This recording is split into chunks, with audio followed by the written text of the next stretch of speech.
This is my child. I had her. She wants and to you know need to who- stay in your lane. She needs to. That's she wants my to child. know. I've been telling him, get a blood test. Stop signing on the dotted line. Stop claiming kids unless you know they're yours. About to you? You got 2 kids that's not his, and he do for They them. mine though. They mine do though. for them, They so what's mine, the and he difference raised between them. the What the? Break for us is I'm leaving out the house. I'm going to go to my parents' house for a while, or you leave and you go with your mom. Or something that's like not a that. break. That was a break between us, and we were always back together within a month's time. There's no excuse. A break is not an excuse to go sleep with someone and have a child by someone else at all. How in the world you think you making babies in this world and don't have a job? Who's supposed to take care of them? Me? How do you think you cannot have a job? What?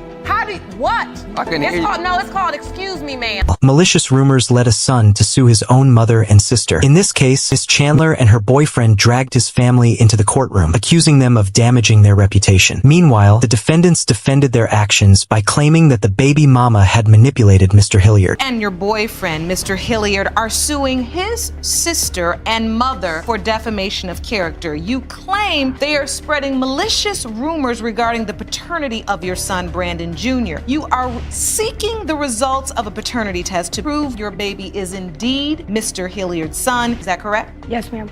Trial kicked off with shocking revelations. The plaintiff was accused of being promiscuous, allegedly involved with multiple men. However, the mother admitted to the claims but tried to slow things down with her own version of events. Annie has always gone to the racetrack, and she talks to guys on Facebook, texting guys. She has a lock on her cell phone to where my brother can't see her phone. She's cheated on my brother. He stayed at my house with his kids. Now, what and proof do you have of that? she's admitted it to me. No, I have not. You slept with that guy at your house. You left Brandon and the kids at We my were house. not together. Miss Chandler didn't hold back and went after the defendant for interfering in her life. Honestly, fair enough. Why was this woman so obsessed? She made it clear that she wasn't about to let anyone control her choices. You guys were getting back together. You should not be talking about me sleeping around. What I do with my life is my business. 3 babies, 3 baby daddies. I got 3 babies with the same man. Okay, we'll see if that's true, won't we? We will. Yeah. Even after that, the so-called aunt refused to stay quiet. She insisted that the child's mother had been dating someone else while her brother was away. But Judge Lake wasn't having it and shut her down for She good. lived next door to. She started dating him when my brother went to California with his 6 son. He broke up with me and I dated him for 3 days. You seem really into what's going on with them. It's my little brother.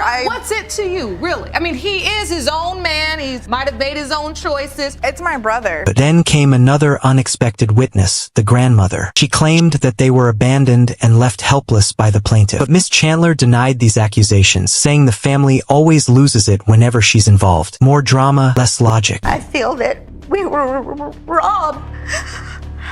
You guys have always been able to come around. No. You chose not to. You guys could come around, but you didn't want to. You're the one that told me Whenever I don't need pregnant. a family, I have a family. That's right. Yeah. Because you turned your back on me. Despite all these accusations, something even crazier came to light. Miss Hilliard had reportedly said that Miss Chandler's babies could never be her grandchildren, even if DNA proved otherwise. So why was she so bitter? What was her real issue? You told me they can never be a part of you, even if the test comes back that it's your grandson, right? I never said that. You and Gina. You and no. Gina. Yeah. No, I have told you that I would still be his aunt, whether it was his or not. The plaintiff then told the court that the defendant's constant drama had torn the family apart. Honestly, who wouldn't be exhausted by all this chaos? The never-ending conflicts had pushed everyone to their limits. In this drama? When are you together?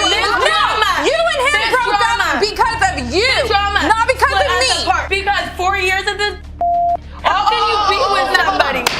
But yeah. Let's use proper language for the court. I know you're upset. Now, brace yourselves, because what came next was even wilder. Was Miss Hilliard out of her mind, or was she fully aware of the toxic mess she had created? If the courtroom was this bad, imagine what went down at home. You feel like Miss Chandler uses your grandkids as pawns. Yes, ma'am. Just to get whatever she needs out of Brandon. Give me specifics. Well, I don't one think so, thing because is- nothing I need that I don't already have. I got 3 beautiful kids, and they love me, and I don't care what you say. I know one thing you need. I have never and it's used better my shut kids up as a before I give pawn it to for you. you. With accusations flying left and right, there was no progress in sight. Judge Lauren had enough and ordered a DNA test to settle things once and for all. The real question, would the results change Grandma and Aunt's attitude toward the babies? Mr. Hilliard, You are the father. Thank you. Now apologize. I'm sorry. That's your grandson that you've been denying for 4 years. That's your baby. She turned to Mr. Simmons for closure, but his wife was not happy about it. You contend that there's absolutely no way your husband is Miss Walker's biological father. No way. You are Cold shoulder, insisting her husband was incapable of having children. But the plaintiff wasn't buying it. She told the court that Mrs. Simmons' own sister had reached out, claiming Miss Walker as her brother's daughter. This did not sit well with the wife. Said, first of all, your sister should have called you first for permission to give out your number. You have a wife. I believe that's disrespectful to me. If asking for your wife's permission to talk to your own daughter sounds strange, right? But Mrs. Simmons was not ready to accept a random girl into their lives. She voiced her frustration loudly. You heard of her mother? Who knew being left out could cause such rage. The plaintiff revealed that Mr. Simmons himself had reached out by a grown woman acting like a stubborn child. The courtroom was quickly turning into a battleground. ridiculous. You all are acting like you all are two women he's involved with intimately. This is a young woman. What I am observing is a level of animosity. Mrs. Simmons had no real concerns beyond her own pride. She showed no care for Miss Walker's illness or her need for answers. In the end, Miss Walker's only hope for closure lay in that DNA envelope. Would the results finally bring her peace? In the case of Walker v. Simmons, when it comes to 30-year-old Parthenia Walker, it has been determined by this court, Mr. Bruce Simmons, you are not her father. Miss Hawkins came to court claiming that her child belonged to the deceased Mr. Darrell, but his mother, Miss Banks, strongly denied it. She accused the baby mama of trying to pin the child on her son out of convenience, while Miss Hawkins insisted that Darrell had acknowledged paternity before his passing. Miss Banks, you say the defendant is pinning her baby on your son, Darrell. Yes. Miss Hawkins, you say Miss Banks is denying her son's legacy, Jasani, and you claim today's DNA results will prove Darrell is the father. Is that correct? Miss Banks argued that her son had doubts about being the father, citing an unstable relationship between him and Miss Hawkins. However, questions arose about how she knew so much about their personal affairs. Was she overly involved or just unwilling to accept the child? Never knew of Jada really until right before my son's death. Jada met my son on Facebook and she came and moved in with him. They were dating and they were off and on. They kept breaking up. I told him that I was gonna get a DNA. Miss Jada had his baby. He would have said to me, no, Mom. With emotions running high, the only way to settle the dispute is through DNA results. The truth will either confirm the child's rightful legacy or leave Miss Banks standing firm in her denial. Will this bring closure or fuel more conflict? The percentage of relatedness between Miss LaWinda Banks and Jasani Daniel is 99.99%. You are related. Nichols asserts that Mr. Young denies being the father of her 13-month-old daughter. Mr. Young claims that she was already pregnant when they first met, leading to an uncomfortable exchange of accusations that only complicates the situation further. I actually started denying her when I moved out of his house because he was cheating. I've known Mr. Young for 19 years. We met when we were 15 years old, and when I met him again on Facebook, you know, we automatically moved in together. We didn't automatically move in. She hit me up on Facebook, talking about because she'd been trying to find me. Came over, she was still on the same thing she was when I first met her. According to Miss Nichols, she ended her relationship with Mr. Young due to infidelity, while Mr. Young contends that she nearly moved in with him following a conversation on Facebook. Their narratives are vastly different, and the unfolding drama is just beginning. He's a friend of mine. Do you have sex with him? No, I do not. You don't have How to. old is he? 73. Whoa. He calls him your sugar daddy. What does he do for you? Any and everything I ask him to. Since he wants to go there, he had no problem with this man when we were hungry, and I would call him and he would bring us something to eat. You know, anything I called and asked this man for. Miss Nichols acknowledges that she had a benefactor who assisted her financially, although she denies any deeper involvement. This benefactor provided transportation, meals, and cash, adding another layer of complexity to the situation. Do you remember the night you believe you conceived? I say around the middle of November, around the 15th, give or take. This conception date, your due date would be approximately August 12th, 2015. And when was Sine born? May 25th. 28. She was 11 weeks early, Your Honor. This leads you to believe this is not your biological child. This just didn't really just add up to me. It was dark. The court is attempting to clarify the timeline of the pregnancy, but Mr. Young argues that the dates do not align. Ms. Nichols claims the baby was born prematurely, a statement Mr. Young disputes, escalating tensions just as the lie detector results are about to be revealed. Next. When we asked you if once you began a sexual relationship, did you have sexual intercourse with anyone else, you said yes. Wow. And the lie detector determined you were being truthful. The results indicate that Miss Nichols was honest about not being intimate with anyone else, but she was untruthful regarding her benefactor. Mr. Young seizes this information as evidence, coinciding with the escalating drama surrounding the birth certificate. So you say you didn't sign this birth I certificate? don't recall signing nothing, ma'am. Did he go to the hospital? Yes, he was there. That's him while she was still in the hospital. That's a beautiful picture. You don't look like you have doubt in that picture. Your Honor, her attitude and the way she treats me, bogus. That's why I want to make sure that I'm taking care of a child that's mine. Mr. Young, you are her father. This tumultuous case begins with Mr. Benning, who suspects he may not be the father due to his partner's infidelity, while Ms. Bowden firmly believes he is. Tensions are set to rise as Mr. Benning prepares for what lies ahead. Mr. Benning, you recently appeared in couples court and it was confirmed that the defendant cheated on you. This infidelity has caused questions regarding your 2-year-old daughter, Robin, and 6-month-old son, Jermaine Jr.'s paternity. Although you are hopeful that both are your children. Mr. Benning reflects on his strong connection with his daughter, Robin, whom he envisioned having after the loss of his mother. Robin represented his dreams, but the impending revelations create a sense of foreboding. First off, Your Honor, my mother passed away when I was 14 years old. She was my best friend. We spent every waking moment together. After she died, it, left me hurt. I always wanted a daughter, and I promised I was going to take care of her and treat her like my mother took care of me. Oh, that's so wonderful. I've always stuck by with that. So having a daughter has been so important to you. So important. I waited. While Ms. Bodine was in labor, Mr. Benning received a text suggesting that another man was the father. Despite the shock, he chose to sign the birth certificate and maintained his composure, demonstrating remarkable loyalty at that moment. However, the situation is on the verge of unraveling. It actually happened during labor, Your Honor. I was in the hospital sitting across from Kayla. She was pushing this baby out, and I received a text from a guy telling me to leave the hospital because that's his baby and he needs to be there. What? I am in labor, like literally in the hospital, and I received a text telling me that the child that I'm waiting to come isn't mine. Ms. Bowden has already undergone testing with another potential father, which returned a negative result. Mr. Benning remains unsettled, contemplating whether there might be additional possibilities. How do you know this other guy is not the biological father? Because, Your Honor, I stood up, did the woman and the mother thing I had to do, and got the other guy tested.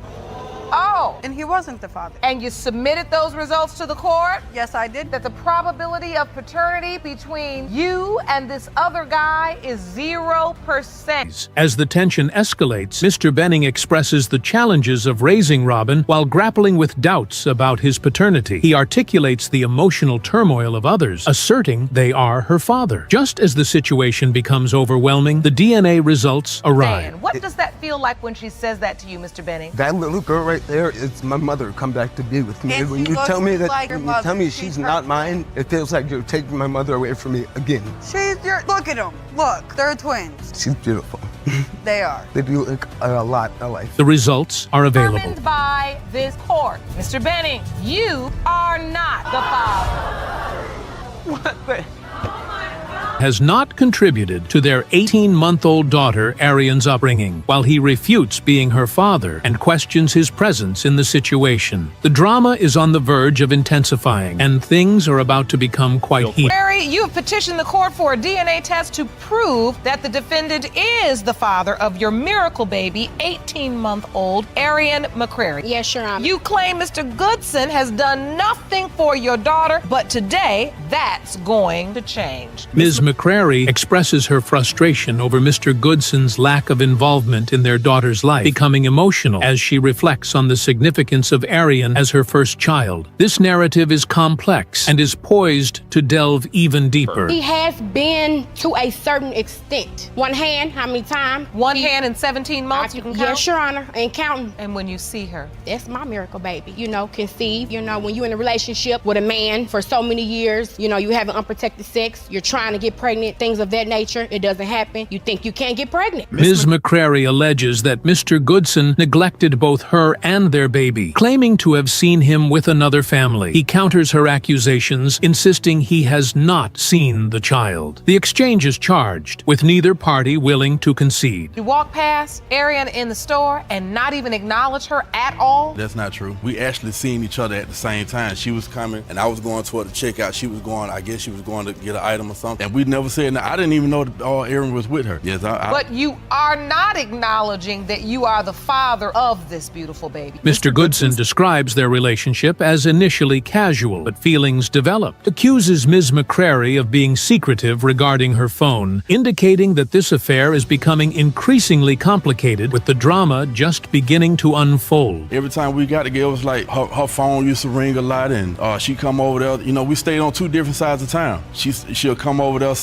probably a day or two, and I might not hear from her, a couple more days after that, or whenever she's around, her phone is just constantly going off, and she was always secretive about it. So what was the nature of this? It was friends hanging out, and Ms. McCrary reveals that Mr. Goodson was still married during their relationship, prompting Judge Lake to remind everyone that being separated does not equate to being divorced. The situation is already chaotic and is set to become even more tumultuous. You wanted to make things a little more serious. How serious could it get when you already had another person? Well, we was married but separated, and she was like, nah, that's not what I want right now. And this, so But do you blame her maybe being a little nervous because even though you were separated, you were still married? And I always say a man is married until he is divorced. Okay. It's just, that's the way it is. Ms. McCrary vividly recounts the night she believes she conceived, including a stop at American Deli, detailing their unprotected encounter and her certainty about the timing. Just when it seems the story has reached its limit, more intricate details emerge. He picked me up that night from work, July the 10th. If I'm not mistaken, we got American Deli, okay? He likes to eat. I like to eat.